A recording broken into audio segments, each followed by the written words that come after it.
Wow! Wow. What?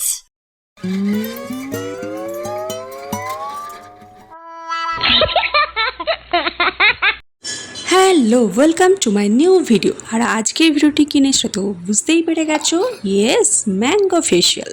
আর এই যে এখানে আছে চাল, যেটা আমি আধ ঘন্টা 40 মিনিটের মতো ভিজিয়ে রেখেছিলাম যাতে জলটা ভালোভাবে অ্যাবজর্ব করতে পারে, তাতে পেস্ট করতে কিন্তু সুবিধা হবে। আর এখানে আম আছে, আম আর চালটাকে ভালো করে প্রথমে ব্লেন্ড করে নেব, পেস্ট করে নেব। এই যে পেস্ট হয়ে গেছে আমার।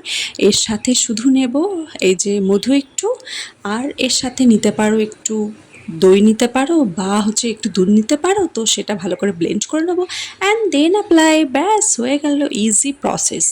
আর সব কিছু একটা সিজনাল ফ্রুটের একটা গুণ আছে, যেরকম আমরা খাই একটা গুণাগুণের জন্য, তো সেরকমই কিন্তু ফেশিয়ালও কিন্তু অনেক উপকার করে। আর এই যে নাকের কাছে বেশি পরিমাণে নিতে হবে এবং থুতনির কাছে বেশি পরিমাণে নিতে হবে, কেন কি এখানে প্রচুর পরিমাণে ব্ল্যাক হেডস হয়, তো সেটা ভালো করে রিমুভ করবে, যেহেতু চাল আছে। চাল কিন্তু খুব ভালো স্ক্রাবার, তো অবশ্যই কিন্তু অ্যাপ্লাই করো। আর কেমন লাগলো সেটা অবশ্যই জানো। এখন তাহলে বাই।